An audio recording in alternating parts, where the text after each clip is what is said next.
Hello students. Now today we will discuss question number 5 onwards of exercise 1.3 chapter integers. Okay. Now let us start from question number 5. Find the product using suitable properties. Find the product using suitable properties. You need to find the given products. यहाँ पे हमें इन products को find करना है लेकिन properties का use करके. Is it clear? तो let us start question number 5 of exercise 1.3 A part. A part is saying that 26 into minus 48 plus minus 48 into minus 36. तो सबसे पहले हम इसे ऑब्जर्व करते हैं ध्यान से और ये देखते हैं यहाँ पे किस प्रॉपर्टी का यूज हो रहा है.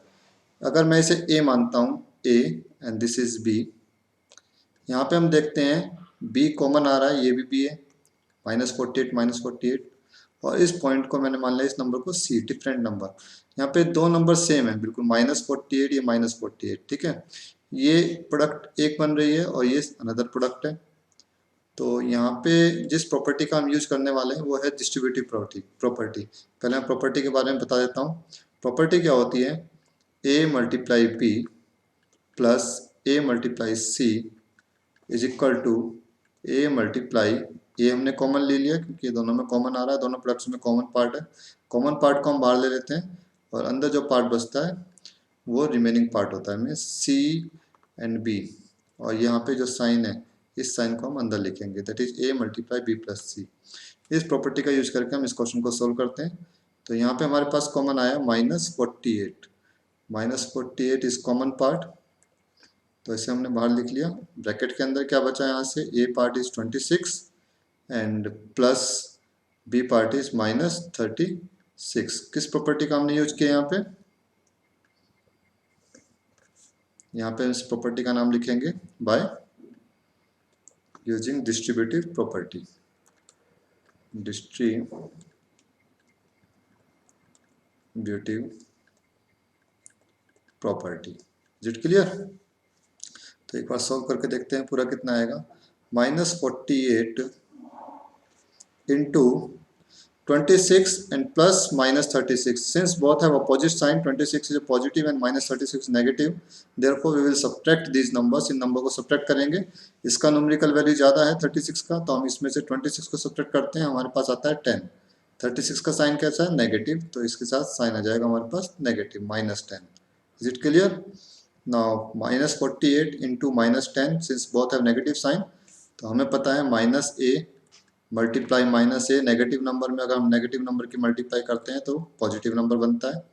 ठीक है, तो ये जाएगा तुम्हारा +ab मल्टीप्लाई करके. तो यहाँ पे हम 48 की 10 में मल्टीप्लाई करेंगे 480, minus minus plus, then this is your required answer. Is it clear to all of you? यहाँ पे हमने डिस्ट्रीब्यूटिव प्रॉपर्टी का यूज किया है स्टूडेंट्स. एंड ध्यान रखना ये प्रॉपर्टी मोस्ट इंपॉर्टेंट प्रॉपर्टी है जिसका यूज आगे भी हम अलग अलग क्लासेस में करना सीखेंगे. अभी हम एक बार बी पार्ट करके देखते हैं इसका next part. Next part is saying that B part question number 5, that is 8 into 53 into -125. अब हम ध्यान से देखते हैं, कुछ प्रोडक्ट्स हमें ध्यान रखनी है जिनके लास्ट में 5 आता है. यूनिट प्लेस पे अगर 5 है तो अगर हम ध्यान रखें, हमेशा ध्यान रखना है 5 की अगर मल्टीप्लाई मैं 2 में कर देता हूँ तो हमारे पास हमेशा 10 आता है. ठीक है, एक ऐसा नंबर मिलता है जिसका यूनिट प्लेस 0 बन जाता है. सिमिलरली अगर 25 है, इसकी मल्टीप्लाई मैं 4 में करता हूँ तो हमारे पास सीधा 100 बनता है. ये कुछ पैटर्न्स हैं जिनको हमें समझना है. सिमिलरली 125 अगर हमारे पास कहीं है तो उसकी मल्टीप्लाई अगर हम 8 में करते हैं तो हमारे पास आता है 1000. Is it clear? तो यहाँ पे हम सेम चीज देखते हैं, 8 और 125, -125 आते हैं हमारे पास. तो पहले मैं इन्हीं दो नंबर्स की प्रोडक्ट करूंगा, 8 into -125. इन दोनों की प्रोडक्ट मैं पहले करता हूँ और उसके बाद मैं इसमें 53 की प्रोडक्ट करूँगा। यहाँ पे मैंने इनको रीअरेंज किया है, तो रीअरेंजमेंट जो होता है हमारे पास नंबर्स का, उस प्रॉपर्टी को हम कहते हैं associative property. Associative property means numbers को हम किसी भी ऑर्डर में मल्टीप्लाई कर लें, आंसर हमेशा सेम आता है। जब हम इन दोनों की मल्टीप्लाई करेंगे हमारे पास आएगा -1000, -1000 is multiplied by 53, you will get -53,000. This is your required answer. Is it clear? Now proceed to question number 5, C part. C part देखते हैं एक बार। C part में क्या कहता है हमसे, 15 इंटू -25 प्लस इंटू -4 इंटू -10। तो यहाँ पे भी मैंने पीछे पैटर्न बताया था, 25 का 4 में अगर हम मल्टीप्लाई करें तो 100 हमें मिलता है। तो मैं इन्हीं को यहाँ पे मल्टीप्लाई करूँगा, 25 इंटू -4। इन नंबर्स को मैंने अलग से अरेंज कर लिया मल्टीप्लाई के लिए, और बचे हुए जो दो नंबर्स हैं उनकी मल्टीप्लाई मैं अलग कर लेता हूँ, 15 इंटू -10। ठीक है, सेम एसोसिएटिव प्रॉपर्टी का यूज कर रहे हैं, यहाँ पे रीअरेंजमेंट कर रहे हैं, तो यहाँ पे भी एसोसिएटिव प्रॉपर्टी ही यूज हो रही है। प्रॉपर्टी में पहले डिस्कस कर चुका हूँ, तुमको मैंने पीपीटी भेजा था इसके बारे में। पीपीटी में मैंने सभी प्रॉपर्टीज को डिस्कस किया था अच्छे से। तो 25 इंटू 4, 25 इंटू 4 कितना होता है 100, negative into negative is positive number. Okay, now 15 into 10 that is 150, positive into negative is -1। Now we will multiply 100 multiply -150, simply यहाँ पे 2 जीरोस इंक्रीज हो जाएंगे क्योंकि 100 से मल्टीप्लाई कर रहे हैं। आंसर आया हमारे पास -15,000। Is it clear to all of you? यहाँ पे हमने किस प्रॉपर्टी का यूज किया है, एसोसिएटिव प्रॉपर्टी। ठीक है, एसोसिएटिव प्रॉपर्टी एक बार रिकॉल करा देता हूँ, A multiply B multiply C, किसी भी ऑर्डर में हम मल्टीप्लाई करें, ए मल्टीप्लाई सी कर लो यहाँ पे बी, या इसे ऐसे भी लिख सकते हैं B multiply A multiply C, किसी भी ऑर्डर में हम इन्हें मल्टीप्लाई कर सकते हैं। ठीक है, the answer will remain same, answer हमेशा सेम आएगा। Is it clear? Now D part, proceed to D part. D part एक बार देख लेते हैं, -41 इंटू 102। अब हम ध्यान से देखें यहाँ पे, तो 100 एक ऐसा नंबर है जिसको हम ब्रेक करके 100 + 2 लिख सकते हैं।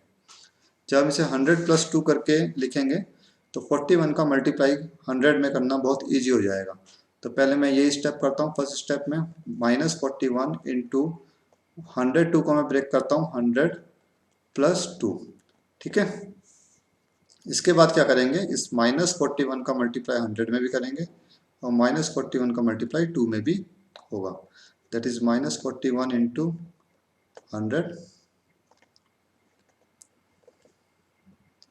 एंड यहाँ प्लस साइन आएगा, ये वाला साइन, एंड -41 इंटू 2।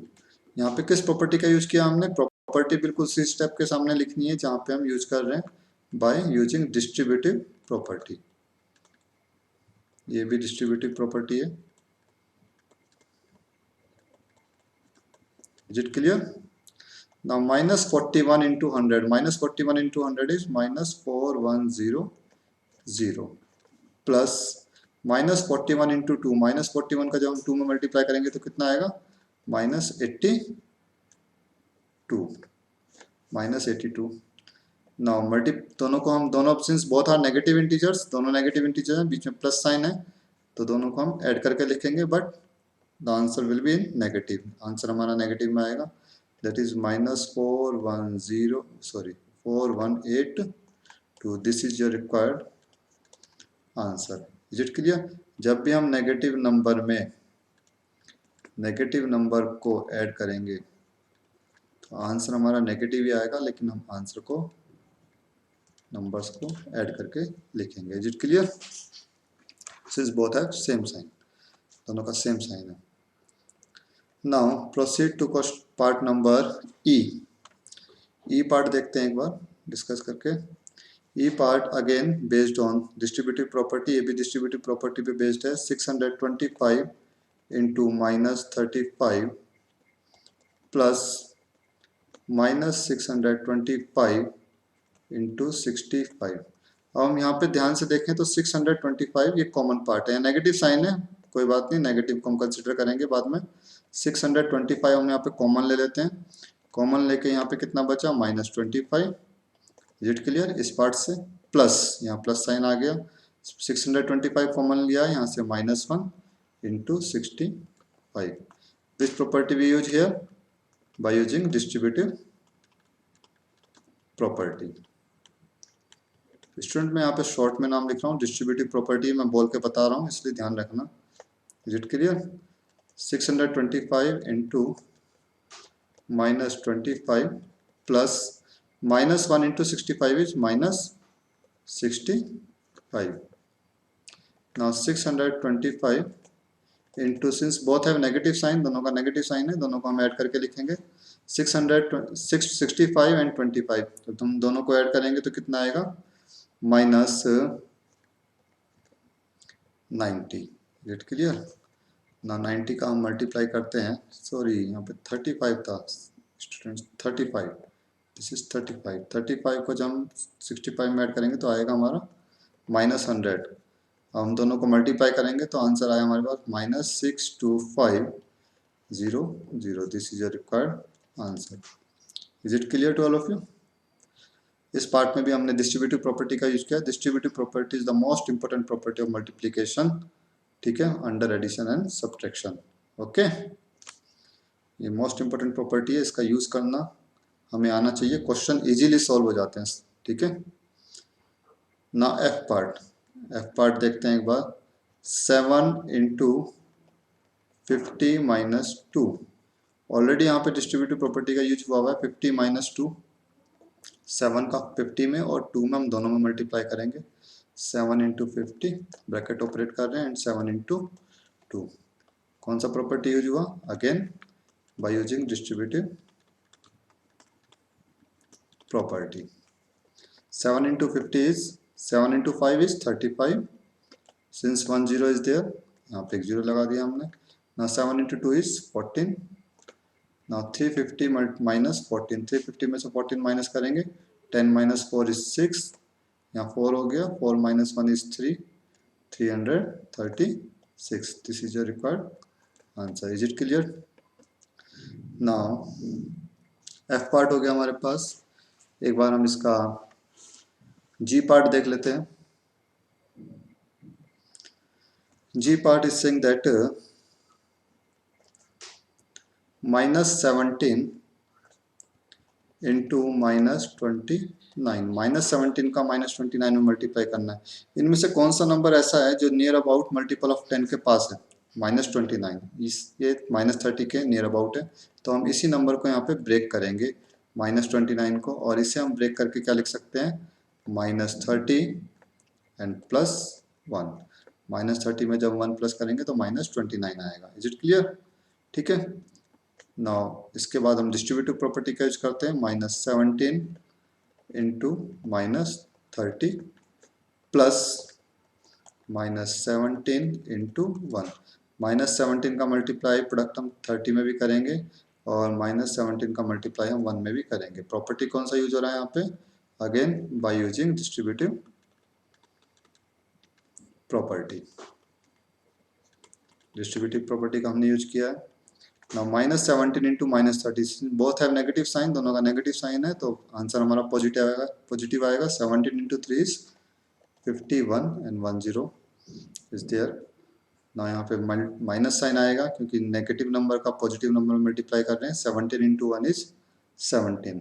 ना 17 सब्ट्रैक्ट करते हैं तो कितना आता है यहाँ पे? 10 - 7 इज 3, यहाँ पे हो गया 10, 10 - 1 is 9, and here is 4, that is 493. This is your required answer.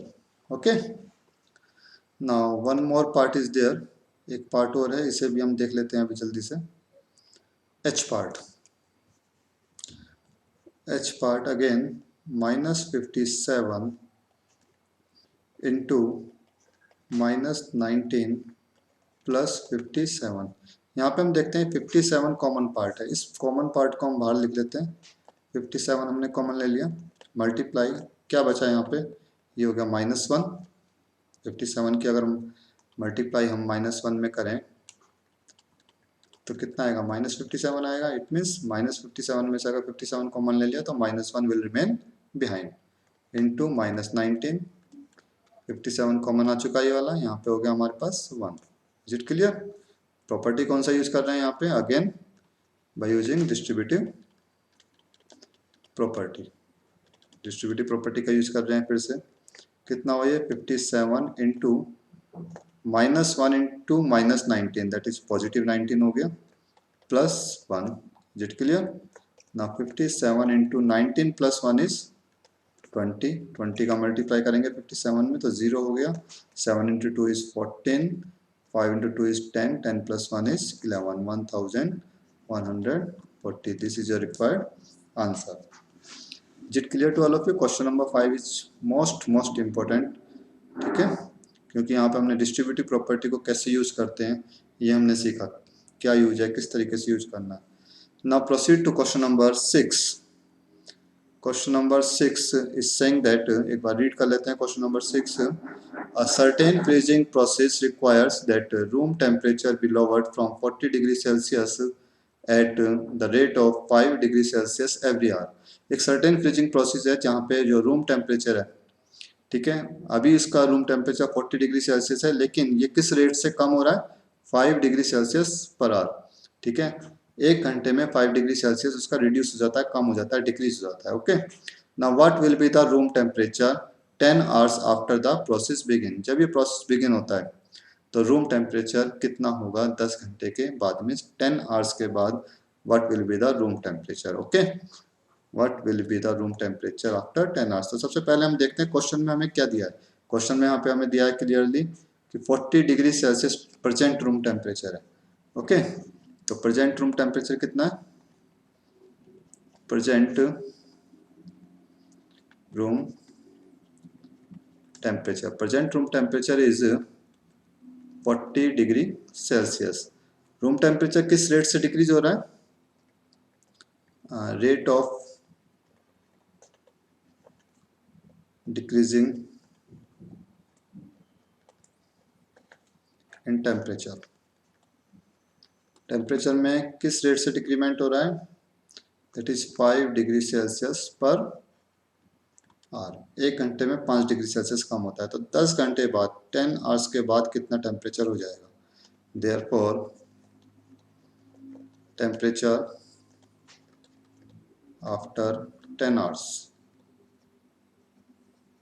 10 hours के बाद टेम्परेचर कितना होगा, present room temperature 40 degree Celsius है, ठीक है, 5 डिग्री सेल्सियस के रेट से कम हो रहा है।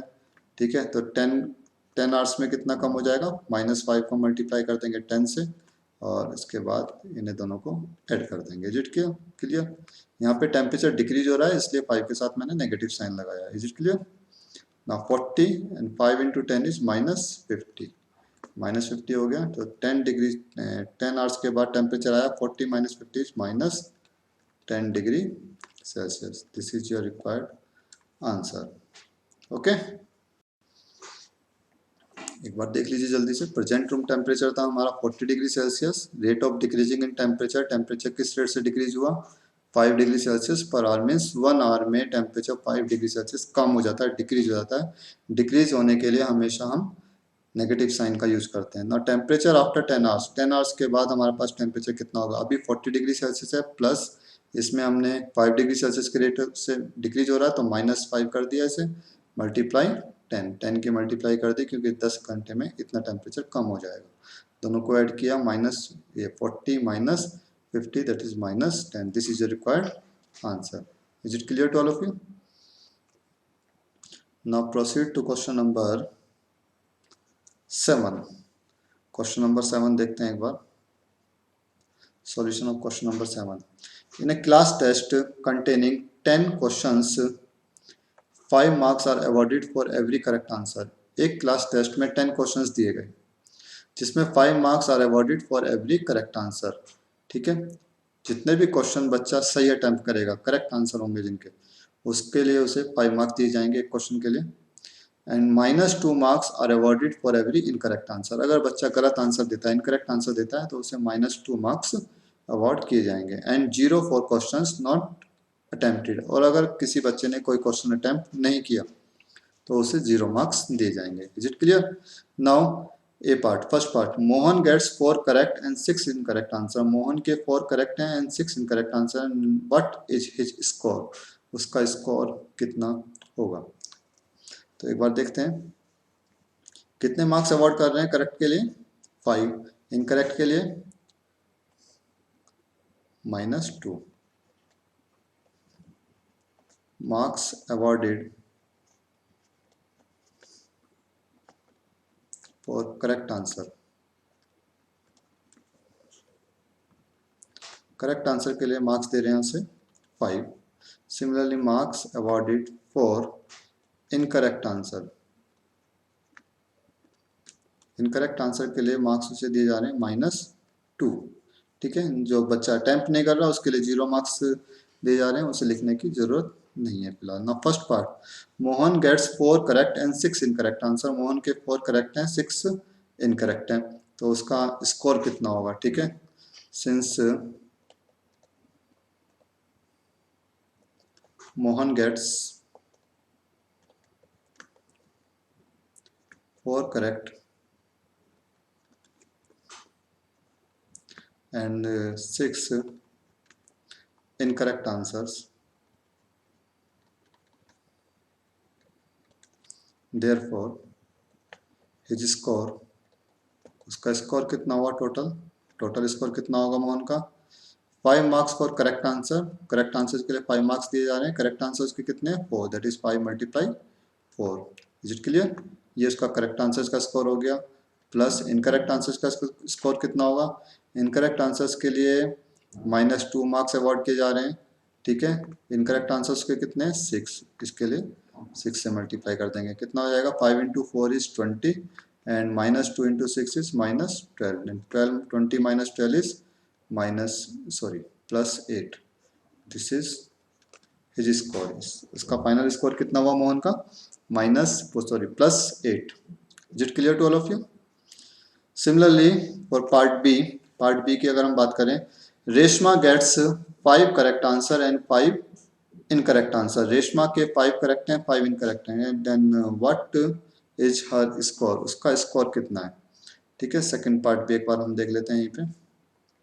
ठीक है, since Reshma get 5 correct and 5 incorrect answers, therefore her score, उसका स्कोर कितना होगा? उसका final score 5 marks for correct answers. 5 marks के लिए उसके 5 क्वेश्चंस का स्कोर हो गया 5 × 5 plus -2 marks for incorrect answers. उसके इनकरेक्ट आंसर्स हैं 5, इसे 5 से मल्टीप्लाई कर देते हैं -2 को। Then 5 × 5 is 25 and -2 × 5 is -10। Now 25 - 10 is 15। तो रेशमा का स्कोर कितना होगा? 15 marks. Is it clear to all of you? Now proceed to part 3, question number 7 part 3। एक बार हम इसका पार्ट 3 और देख लेते हैं जल्दी से। Question number 7 part 3, solution of part 3। Hina gets 2 correct and 5 incorrect answers out of 7 questions she attempted। Hina ने टोटल 7 क्वेश्चन अटेम्प्ट किए हैं, जिसमें से इसके 2 करेक्ट एंड 5 इनकरेक्ट हैं। Then what is her score? Okay, तो since Hina gets 2 correct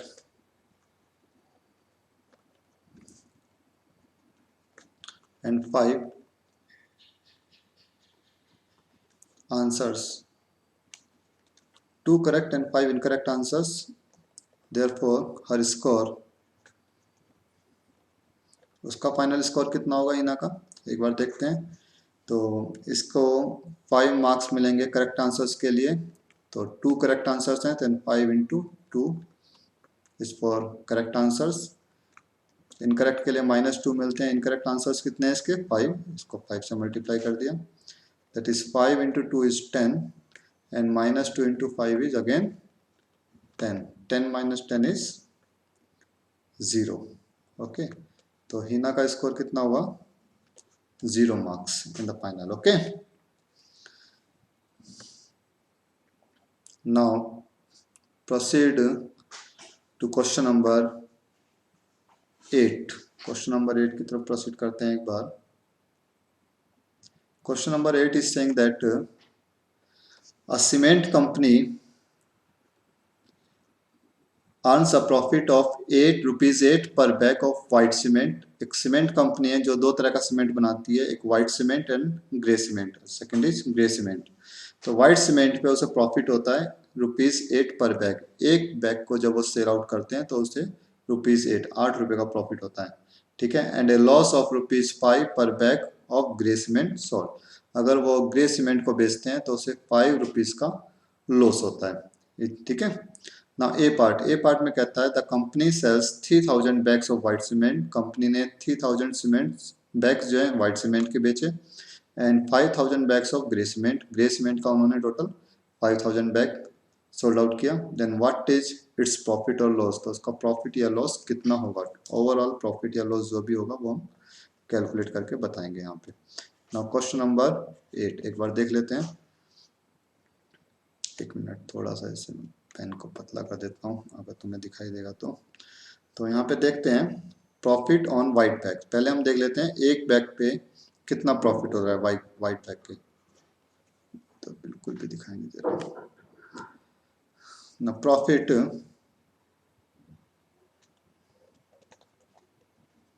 on one white cement bag. White cement के bag पे कितना प्रॉफिट हो रहा है? ₹8 and loss on one grey cement bag. Grey cement का बैग है, उसके ऊपर कितना लॉस होता है उन्हें? ₹5 पर bag. Okay, now first part A part में कहता है कंपनी ने 3000 white cement and 5000 bags of grey cement के सोल्ड आउट किए थे। उसका प्रॉफिट एंड लॉस कितना हुआ, ठीक है। Now profit on white cement पर प्रॉफिट कितना हुआ उनका? उन्होंने टोटल पैक्स कितने सोल्ड आउट किए हैं? 3000। तो 8 इंटू 3000 दैट इज कितना हो गया ये? रुपीज 8 इंटू 3 इज 24,000 का उन्हें प्रॉफिट हो रहा है। And loss on grey cement पे लॉस कितना हुआ? ग्रे सीमेंट पे ₹5 का लॉस होता है, ठीक है। और उन्होंने टोटल कितने बैग सोल्ड आउट किए? 5000 that is 5 into 5000 that is ₹25,000। ना कंपेयर करते हैं प्रॉफिट ज़्यादा है कि लॉस ज़्यादा है। हमने देखा यहाँ पे कि प्रॉफिट उनका कम है लॉस से। Since profit is less than loss, ठीक है। तो प्रॉफिट अगर लॉस से कम है तो उनका ओवरऑल जो लॉस होगा वो कितना होगा? देयरफॉर टोटल लॉस कितना हुआ उनका?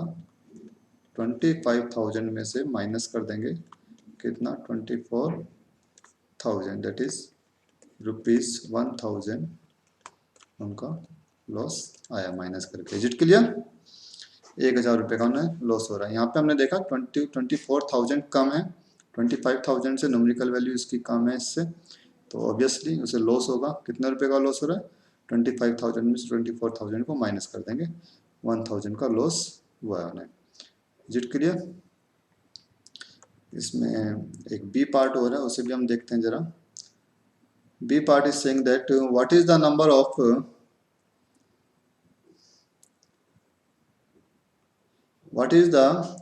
white cement bags it must sell to have neither profit nor loss if the number of grey bags sold is 6400। ठीक है, इसमें कहता है कि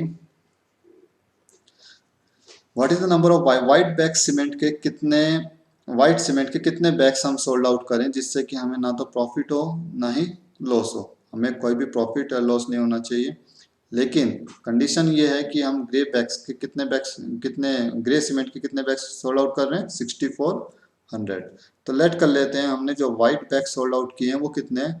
let number of white cement,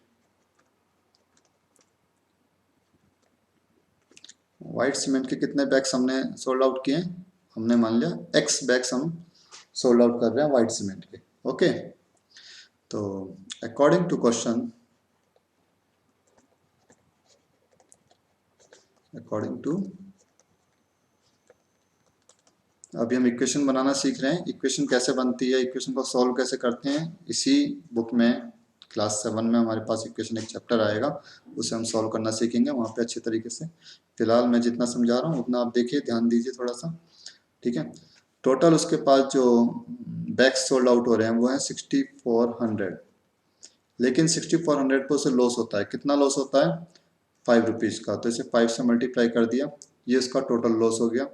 लेकिन क्वेश्चन में कहता है कि उसे प्रॉफिट भी नहीं होना चाहिए, लॉस भी नहीं होना चाहिए, मीन्स प्रॉफिट और लॉस दोनों इक्वल हैं यहाँ पे। प्रॉफिट वाइट सीमेंट पे होता है, कितने रुपए का प्रॉफिट होता है, 8 रुपीज़ का। टोटल बैग्स हमने कितने सोल्ड आउट किए, एक्स, तो टोटल प्रॉफिट कितना हो गया, एक्स। लेकिन कहता है कि प्रॉफिट और लॉस दोनों इक्वल है, ना तो उसे प्रॉफिट हो रहा ना लॉस हो रहा। तो means 8x is equal to 64 multiply 5। Now transposing x, 8 को हम यहाँ से ट्रांसपोज करते हैं। 8 को हम देखते हैं कि x के साथ इसकी प्रोडक्ट हो रही है, मल्टीप्लाई हो रही है। जब भी हम किसी चीज़ को ट्रांसपोज करते हैं तो उसका साइन चेंज हो जाता है। अगर कोई चीज़ यहाँ पे मल्टीप्लाई में है तो ट्रांसपोज करके इधर डिवाइड में आ जाएगी। अगर इधर प्लस में है इधर आके माइनस में आ जाएगी, माइनस में है तो प्लस हो जाएगा और डिवाइड में है तो मल्टीप्लाई हो जाएगा। ट्रांसपोजिंग इस तरीके से करते हैं। बाकी हम सब कुछ सीखेंगे, लेकिन इक्वेशन चैप्टर के अंदर सिंपल इक्वेशन एक चैप्टर आएगा उसमें सीखेंगे। ना ट्रांसपोज 8 को हम सब ट्रांसपोज करेंगे। हमने देखा इधर मल्टीप्लाई में, इधर आके आ जाएगा ये डिवाइड में। 6400 multiply 5 divided by 8। Now 8 into 1 is 8, cancel out कर रहे हैं। 8 8 just 64, 2 zeros remaining behind।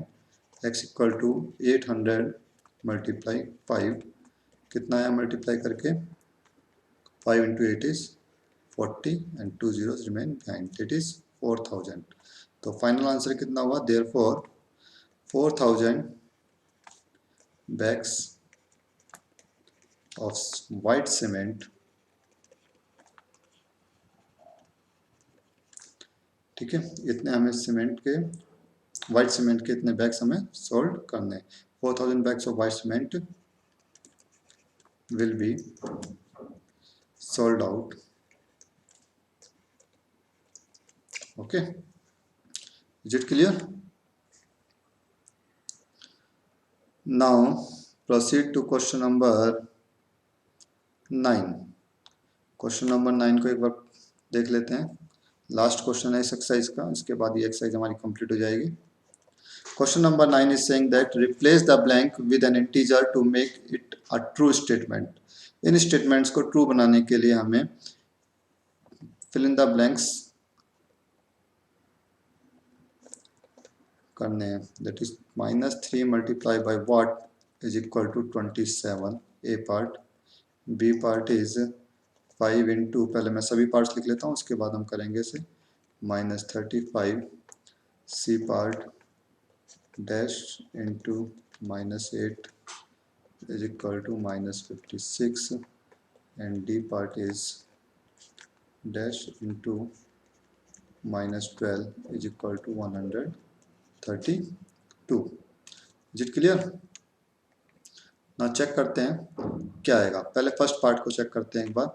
-3 into वाट, -3 में हम कितने का मल्टीप्लाई करेंगे, 27 हो जाए। चलो नेगेटिव साइन को फिलहाल इग्नोर कर देते हैं। यहाँ पे हम 3 में कितने का मल्टीप्लाई करें कि 27 हो जाए। तो 3 9 जा हमें पता है 27, तो यहाँ पे हमें सिंपली लिखना है 9। अब यहाँ पे देखते हैं पॉजिटिव नंबर आ रहा है, जब हम पॉजिटिव की नेगेटिव में मल्टीप्लाई करेंगे तो एक नेगेटिव नंबर आता है, लेकिन यहाँ पॉजिटिव है।